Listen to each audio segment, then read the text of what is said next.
Assalamualaikum warahmatullahi wabarakatuh. Halo Nine Graders, apa kabar? Semoga masih semangat. Mohon dimaafkan studio saya yang darurat ya, karena saya lagi WFH hari ini. Ada beberapa hal yang ingin saya sampaikan.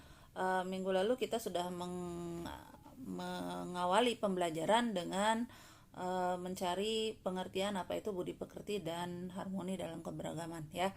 Kenapa kita mulai dari sini? Karena yang akan kita bicarakan adalah persatuan, di mana persatuan itu menyatukan pastinya banyak perbedaan, dan bagaimana kita menyikapi perbedaan ini sebagai suatu kekuatan, bukan sebagai suatu penghalang bagi kita untuk bersatu ya.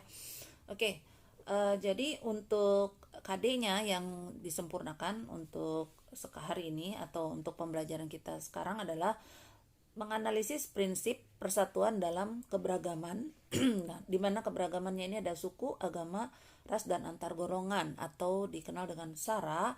Kemudian ada juga perbedaan dalam sosial, budaya, ekonomi, dan gender dalam bingkai Bhinneka Tunggal Ika. Kembali ke Bhinneka Tunggal Ika,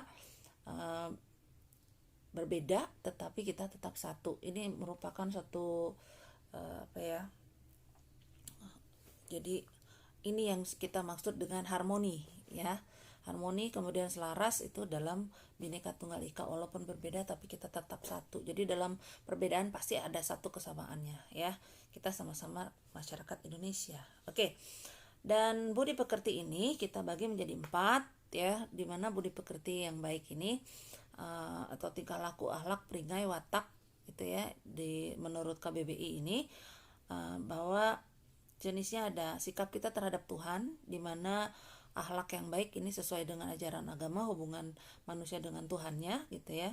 Kemudian sikap kita terhadap sesama manusia, dan ini yang kita sedang bicarakan tentang harmoni, selaras, Bhinneka Tunggal Ika, bagaimana hidup dalam satu masyarakat yang banyak perbedaannya. Kemudian ada lagi sikap terhadap diri kita sendiri ya, ternyata kita juga harus self love ya. Jadi bahwa kita harus bisa atau tahu apa kelemahan kita untuk kemudian diperbaiki, dan apa kelebihan kita untuk kemudian ditingkatkan ya. Itu penting. Kemudian sikap kita terhadap alam, bahwa alam ini tersedia untuk kita manfaatkan, bukan kita hancurkan ya. Jadi kita prihatin dengan apa yang terjadi di Kalimantan ya, itu banjir yang diperkirakan gitu karena kerusakan habitat di sana. Kebayang ya, Kalimantan dengan banyak hutan yang seharusnya menjadi paru-paru dunia, kemudian banjirnya begitu luas ya. Kita doakan semoga masyarakat di Kalimantan dan Sulawesi yang kemarin terkena gempa juga ini diberikan kesabaran, ketabahan, dan selalu dalam lindungan Allah Subhanahu wa taala. Amin. Oke. Iklan nih sebentar ya. Oke, itu adalah semacam empati. Ini satu hal yang harus kita juga miliki, karena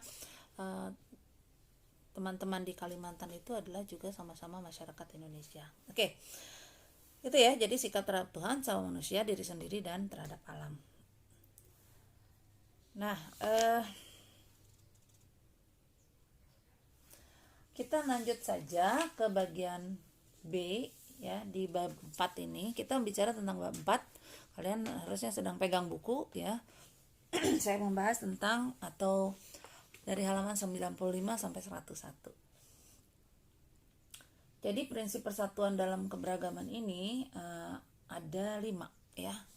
Prinsip yang pertama ini prinsip Bhinneka Tunggal Ika. Kalau kita mau bersatu itu ya, persatuan dalam SARA itu, jadi kita harus mengingat tentang Bhinneka Tunggal Ika ya, berbeda tapi satu.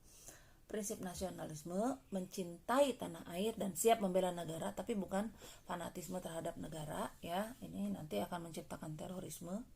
Kemudian yang ketiga adalah prinsip kebebasan yang bertanggung jawab, bahwa setiap manusia ini mempunyai hak asasi dan harus kita hormati, dan hak asasi ini harus dimanfaatkan dengan bertanggung jawab, karena kita ini adalah makhluk beragama, jadi memiliki aturan agama tertentu yang pasti semuanya baik gitu ya. Nah, kemudian yang keempat ada prinsip wawasan Nusantara ya. Jadi cara pandang bangsa Indonesia terhadap diri dan lingkungannya. Jadi kesatuan, kita itu punya satu kesatuan, Ipolexos Budhankam, ideologi politik, sosial, budaya, dan pertahanan dan keamanan. Ipolexos Budhankam, senasib sepenanggungan gitu ya sebagai bangsa Indonesia. Dan yang kelima ini adalah prinsip persatuan pembangunan untuk mewujudkan cita-cita reformasi. Ini mengisi kemerdekaan serta melanjutkan pembangunan menuju Mas Adam Berdasi atau masyarakat adil dan makmur berdasarkan Pancasila. Oke, gitu aja ya. Nah, untuk kali ini selain di hybrid, saya siapkan juga platform di Google Classroom ya. Jadi silahkan kalian boleh di hybrid atau di Google Classroom, karena di hybrid kemarin banyak yang susah. Mudah-mudahan di GC lebih mudah. Kalau yang tidak bisa sama sekali, baru kemudian silahkan menghubungi saya melalui WA ya.